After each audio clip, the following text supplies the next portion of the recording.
Friday morning, about 6 o'clock, weighing about 245 right now. Got to be under 242, so I'm going to go to the sauna and see how that goes. All right, so we went to the sauna for about 15, 20 minutes. My weight dropped. I was about like 245 going into the sauna at the Y, and I left there about 241. But then obviously from there, having no food or water up until weigh-ins, which is about a 2 hour gap, I probably lost a pound or two. And I think their scales were not on correctly, or they were not accurate, because it said I weighed 235, which, I mean, I'm in weight, so I'm perfectly fine with that. But obviously, I definitely weighed more than 235. So today is the day of comp. We're going to be over there about 8:30. We'll get warmed up, stretch, see what's going on, and then we'll start from there.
Come on, Dale!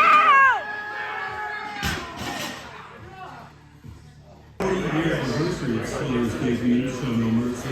You can still check it out in the SiriusXM app and check the playlist at roots.brazilianpoints.com. I'm going to play Slayer from the Rain and Blood album there in just like 10 minutes. And I have Roots details for you for today, 6 Eastern, 3 Pacific, when we cap at the final stamp of approval on Kiss's retirement. Liquid Metal style with tracks by Entombed, Melvins, Death, and Death Angel, and many, many others. Jam-packed Kiss farewell today, 6 Eastern. Here's a guy doing his bid for... Alright, so now that we're home, we can sit down and kind of assess and go through what went wrong, what went right, and just kind of how I went through. I'm watching it on my computer, just kind of like coming back to it, as you can see. And then I'll put the video maybe on the side there so I can kind of break it down and go through it. So if you want to watch it, it's called Hope for Holidays 17, Lift for Charity. And the subscribe place is Garage Gym Life. So if you want to see it that way, that'll be a lot easier for you. Right now, I'm just going to kind of go through pretty much every starting lift. This was kind of the first time I did a hop on and go, is kind of what they call it, or whatever you want to call it.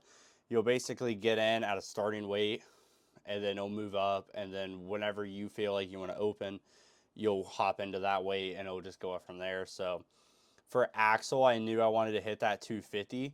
So it was, okay, how warmed up can I get to 250 where I feel right?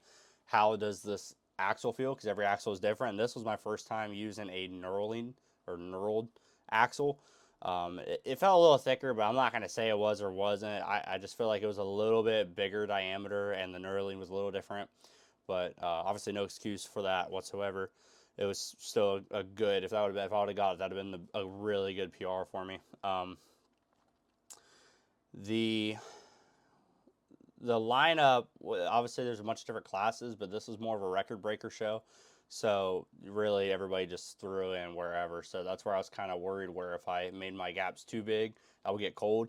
And at that point, their second axle they had, nobody was really lining it up because it was so much lower. And everybody was kind of scooting Obviously, I'm not one of the strongest, but I'm not one of the weakest. I'm right in the middle. So after kind of the weaker ones drop off, and then I start, and then the heavier ones are starting in. So I just kind of filled right in, and I think it went pretty well. I wanted to have like a 30-pound gap between them, just so I could do my first opener, get all the jitters out. Every time you go to compete, no matter where you're at, this is like my third comp now, you still get jitters like crazy. So that first lift was just me getting on there and being like, holy crap, I'm in front of everybody. They're all staring at me. Cameras on me. Let's get this first lift out of the way. So I think my first lift was 200. Okay, so as I started walking up, I'm kind of assessing the bar, figuring out where I want my, not only my feet to be staged, but my arms. I decided to start off straight with the double over and kind of see how I felt, which I already did 190 warming up, so I knew 200 wasn't gonna be a big deal. Double over, my double over is pretty strong pulling up for a continental. So instead of over undering it, like I've been trained for heavier ones, I just decided to go for it. So first initial pop up, super smooth. Everything went perfect with that lift. That 200 was, I honestly couldn't have asked for a better 200 right out of the gate. Um, Even if you listen to the commentators, man, they are even loving it as well. They comment about it. Um, they follow up and they start making jokes with Thad and everybody, and my brother's commenting, so that's awesome. All right, so my second lift, walking up to it, I definitely felt more confident, like I was going to be able to easily pull it up and not have a problem, because I think I went up, that second lift was 220, because I wanted to have that 30-pound gap before I make the big jump. Usually my body, well, I wouldn't say usually, because this is like only a handful of times I've done this, but every time I've done it in training where I do like that one final jump, usually it's not so much in my head, because if I do a little smaller jump up to it, like say I would have started at 200 and then went maybe like 240 or 235 or something, kind of closer to the heavier end, it just takes too much energy out for me. So I knew my form was solid on the first one. That felt great because I took that entire week off. I said, okay, let's just have a complete week deload. Let's not do anything. Let's just get good rest, good nutrition. I had to cut a lot. So I, like that Wednesday night, I weighed like 256 or 258, somewhere around that ballpark, and that was only with shorts on. So I knew, I'm like, okay, to get back under 242, and I'm not really fat, I'm not lean either. Like I can lose water, but 16 pounds is a lot of weight that people won't even try doing. And I felt pretty confident in it. So when we did a 24-hour dry fast, no food, no water, I really didn't feel that bad. Actually, kind of felt like it reset me. Like I kind of just like woke up, which some people have that effect, some people don't. This was a whole trial for me. This whole comp was a trial. It wasn't really a comp I was necessarily working towards. More so, like I would treated this as a training. Like, okay, I want to max out on axe, I want to max out on deadlift, and I want to get a good grip session in. So this to me was 100% just training. Obviously, it was comp, so I took it as serious as I could. But at the end of the day, this was training to me. So first one came up to my shelf, perfect. Got rotated, got my elbows under, and that first press, my tricep on my right side was not one to work, and it just made me mad. And I just finished through with it.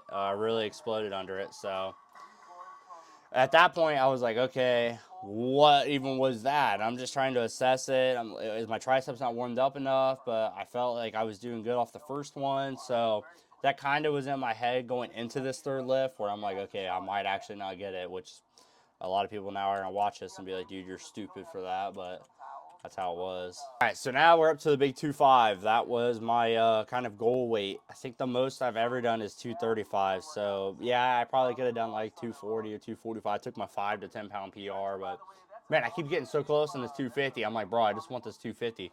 This is the big mark to me. So I walk up to it. I get stepped up perfect.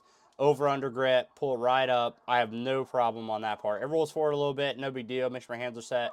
Boom, flip it up, clean. I love that. My clean is so good now. I love it. Now, where I fail is the press. Right there, you can see the elbows are not only are they off, but they're not up as high as it was on the last one. And then as I follow through towards that end, you notice that they just like something lacks there. Like something is not clicking. So that kind of tells me that where I'm struggling is obviously not from the ground. From the ground, I have no problem with it. I can get it up to my shoulder. Now, am I using too much energy for it? That's something that could be argued, but I don't think that's the case, because if it was, I would kind of notice on other lifts. So I don't think that's the problem at all. It's definitely going to be towards the end when I'm trying to finish that lockout. It could be from my jump from the initial push off. If my elbows are too far down and they weren't up like they usually are, that could have thrown it off. So a lot of variables. No excuse. I just failed it. So I'm weak. That's all it is. So okay. So now they're on the deadlift. My goal in mind was national weight, which was 635. Not that it's not lightweight, but I feel like my strength is almost there to where I'm perfectly in reach of it.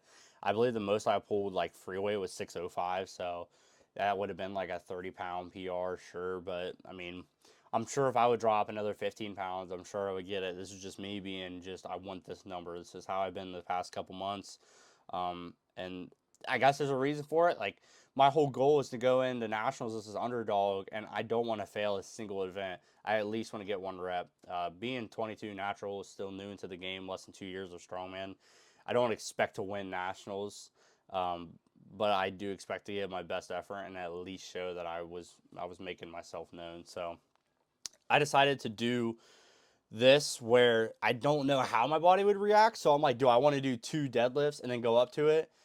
Or do I want to do 1 deadlift just to get a feel with this bar? Because the bars are different. They're not the same bar. Up on the platform with the deadlift. Or do I want to do 2, you know what I mean, go up to that 635? Or do I want to hit 635 and then be like, that felt great. Let's move up. You never know. Because, I mean, that whole week off between all the nutrition changes, the dry fast, just the way I handled everything, it was all different. So who knows how it would have panned out. So I'm walking up to, I want to say this was like 550, 560. I don't think the announcers knew it. He called it out before. Fuck.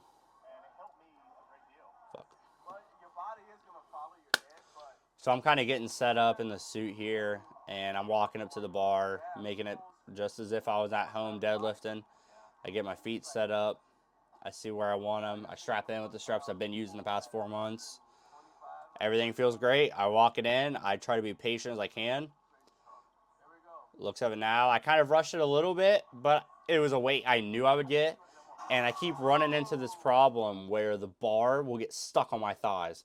And that's why, like, a lot of times I'll use baby powder. I'm going to start training with sweatpants, but since I didn't train with sweatpants, I decided not to do that. So we went ahead and we put on the baby powder, and they kind of stuck a little bit. Now, what was crazy about this lift is I get it pretty much locked out. I kind of hitched a little bit because I was like, I don't want to. Hitching doesn't take as much energy as a full-on form lockout. Obviously, I want everyone to look good, but it was kind of heavier weight, and I was like, let's save energy a little bit. Let's hitch it just for what I need, and we'll call it a day. And, dude, it's crazy enough as it sounds. Just, it goes, bah, and my strap just completely falls off, and immediately in my head, I was just ticked off.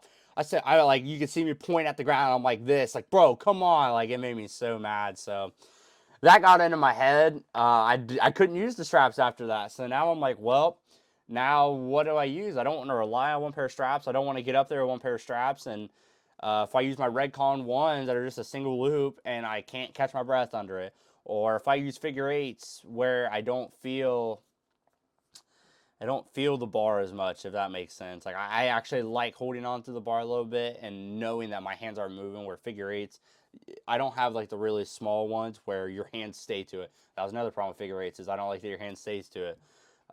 So at that point, I just asked one of my Team Boss guys, like, if I could borrow his Cobra grips or Versa grips, whatever, and use those. So the announcers cracked me up on it because they were like, whoa, they really were into me. So that was pretty cool. But all right, so now we're at the 635 deadlift. Using Kyle's straps. It's kind of in my head because they're way shorter than what my other ones were, so it kind of screwed me a little bit, but obviously you can't use that as an excuse. So I got set up for it anyways. Let's see here. I rushed still a little bit going into the form part, so we're going to have to work on that, slowing down into it. The other part was I also relaxed my triceps as soon as I kind of showed my chest, which is my starting position. So that definitely took out like a quarter inch, half inch of rebound. And the pull up was solid. Honestly, this is the farthest I've moved this weight, but once you have the belt on, you have the suit on, and you don't get it up to that certain point where you can get that big breath, it's just incredibly hard to breathe. This just completely diminishes your breath. So I'm trying to hitch it. I'm trying to save it. But just the more I keep fighting, just the further back down it goes. It just does not want to come up. So, I mean, the video, it was a fight for sure. So, and you just get to a point, man, where you're like, how much longer am I going to go? And honestly, if I could just get in my head just to lean back just that much more and just squeeze the hips through. This is a weight where, man, I'm fighting it, but it's going to fall here soon. It for sure will fall. And I just got so mad. I just let it drop. And I'm not mad at anything. I'm not making any excuses. I'm just more mad at myself that I just cannot. These two barriers, 250 and 635, these have been my two barriers for the past couple months since that last comp in Pomeroy. So two things I'm definitely looking to fall for at some point. Definitely the deadlift by nationals. The axle I'm not too pressed about because I'll talk about that a little bit more at the end. But either way, it's just two goals that I'm at a wall. I'm not plateaued, but I'm at a wall. I'm starting to clean up stuff. You work yourself from the bottom up. So obviously, like initially, my first part was my knees. I would go super far forward and I wouldn't sit down with it, and my chest would fall forward. So that was the biggest thing. So you'd watch the video and that axle would just slide down the front, and my whole arms would just bounce. Where now I'm kind of getting a little more tight with it, and I'm focusing on flexing the lats down and showing my chest, and then exploding. And then now it's okay. Now you're working onto the shoulder strength. Now you're working onto the tricep strength. It's stuff like that that I'm working on. So same thing with the deadlift. I've been working really hard on my being patient in the suit. Doing the suit thing's a whole new adventure to how I deadlift. I can't feel the spring as much. I was having problems with that. So I finally kind of got the hang of it. I was just more so being patient and finding that point, because what I would do is I'd be like, send it, go. And I would just go to explode. And that whole time, you got to think of it like dominoes. It's like, and then once it hits, then you go. So trying to get rid of that time will help you immediately snap off the floor, and your deadlift will be way better. So that's kind of what I'm working on here. And then obviously lockout at the end of your lockout, not only is that going to be the hardest portion because you have no breath, but that's also where the suit stops. So at that point, the suit is just any shirt and shorts you're wearing. It does absolutely nothing for you at the top, like 30%, I would say. I mean, the suit's only to get it off the ground. After that, it's hoping you have enough hip strength to squeeze it through, and that's where I'm lacking right now. So that's something I'm definitely gonna work on. But since I failed 635, that means I'm done. The highest I went that day was the 560 or 550 or whatever it was. So it happens. We'll definitely work on that a little bit. So now we'll move on to the farmers. So this was a fun time because not only is everybody kind of getting tired, but everybody's also like done missed their big thing. Everybody's big thing was, man, I wanted to go there and break the axle or the log, or I wanted to go break the deadlift or the 18-inch deadlift. I was more excited for the farmers, man. I was like, I'm not close on either one of them, but I love a good grip challenge. I don't know why. I've just always loved it. So this was 280 a hand, so it was 560 total, however you want to consider it. I love doing grip strength events. It's I don't know. It's just something about it that really intrigues me. So the record on this was like a minute 24. And I think the best I got in training was like 50 seconds. So I'm not saying I would have got it or would have been super close, because obviously I wasn't. But it's just one of those things where I'm like, oh man, if you get locked in right and you can get that extra squeeze bit out, you might get close. And I said, all right, let's lock in. And then I made a side bet with one of my guys that I'd do it beltless. And I said I would still do better than him because that's just me. I'm just a trash talker. So these farmers, I thought they were going to be the other set they had where I could have like really hook gripped instead of just going overhand, but they weren't. So I was like, okay, I can't be butthurt about that or anything. So they had knurling on them, and that was the first time I've ever seen farmers with knurling. I've heard of them, but I've never had to experience them. And mind you, there's no warm up on farmers. When you go do these, it's like, hey, your weight's up and you're going up there. There's no warm up to it. A lot of people say, well, you don't need a warm up. Some people say you do need a warm up. So it's whatever personal preference. Honestly, I didn't say I noticed a difference or didn't notice a difference. However, when I got up there and I went to lock my thumb in and I couldn't, that definitely like messed with my head for a second. And I never picked them, so I had no clue where on my hand I wanted to sit them. Like, obviously, you want to sit it up as high on your hand as you can because you want to really crank your wrist in. That way, it can just slide down as much as it wants. And I mean, it's only this far, but this far could be the difference of 5 seconds. So that's the difference between a record. So, how bad do you want it? So 280 a hand. He's got the timer on here. I think I got like 27 seconds or something. Like I said, I did a beltless. You can't have straps on this. This is pure grip. So locked in, clean pick, and from there I just close my eyes. That's kind of the best thing I can do with grips is just not look at anything and just go blank. If you can go blank and just focus on holding that 280 pounds per hand for as long as you can, then you're gonna do good. But it was more so it just started slipping. Like I'm a natural hand sweater, so I had to chalk up really good, and it just for some reason slipped. Now I didn't wipe off the handles prior, which is something I should have done, but I didn't have a rag. But yeah, it looked like I dropped at 27 seconds, like 27, like 15 on the dot, which still really isn't that bad. But obviously it's no record either. So that concludes the 3 event comp in St. Louis. It was a pretty good time. It was an automatic national qualifier. You just had to do 3 lifts. It would have been nice to leave with a record, but obviously I still have some growing to do and work on. Farmers wise, I mean, there's not really much to the hold. You can try switch muscle groups, which just involve a little rocking, but sometimes you don't want to rock too much because then you're going to have to overwork another muscle to compensate. It's really just how strong was your grip and how good is your pick. My pick was solid right off the ground, even being beltless. I don't think beltless would have made it necessarily any longer. It may have took less energy out of the clean and maybe held the core up more, but I never once let my shoulders drop in. And I did not lower down the farmers. That's a big thing you'll notice. A lot of guys will put them down and be like, oh, man, my hands hurt. I completely ignored that. I sat there straight as a stone until the weights fell out of my hand. That is the difference between winning and losing right there. So I honestly enjoy farmers. I think you just need some more strip strength to go with it, which is fine. Um, so taking away from everything I've done today, it's going to change how I train throughout the week a little bit. It's going to change what I do on weekends, especially with nationals. So now leading up till June, it's like June 9th or something is nationals. That's going to be when I really dig deep and I want to hit those numbers. I want to at least get at least something of every event. You know, I want to have a good takeaway from that experience. It's going to be nice knowing the first national I go to, there's not like a big weight on my shoulders because I'm already going in as an underdog, which is what I enjoy. So if I could surprise a few people, shake stuff up, and get my name known, that's kind of what I want to do. So the events there, we got 5 events. You got the circus dumbbell, yoke walk, sandbag to shoulder 3, sandbag to shoulder like run and load. There's a max, there's like a 385 stone over bar for me. The sandbags were like 275, 300, 325. Yoke walk was 850. The circus dumbbell was 210 on a 12-inch Slater bell. And then what was the one event?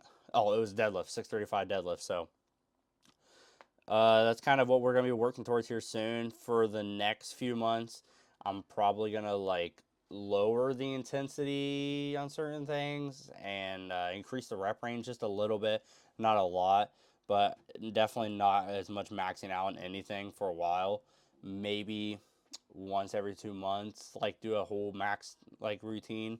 But other than that, it's just working on experience with everything because the 5 events that I listed, I have some experience, but I'm not a lot. Like when I go to nationals, there's gonna be dudes that have probably been competing for 10 years, whereas 10 years ago, man, I would be getting on the bus for school tomorrow. So it's like you have to respect that and work towards it. So I don't think any of them are too far out of reach. That 210 circus dumbbell is going to be very rough. The most I've done is a 150, and it wasn't even a 12-inch Slater bell. So there's a different forms of techniques I can try when I get into Bosch training on Saturdays to see if I can get that figured out. And then there's stuff I can do throughout the week to strengthen that press.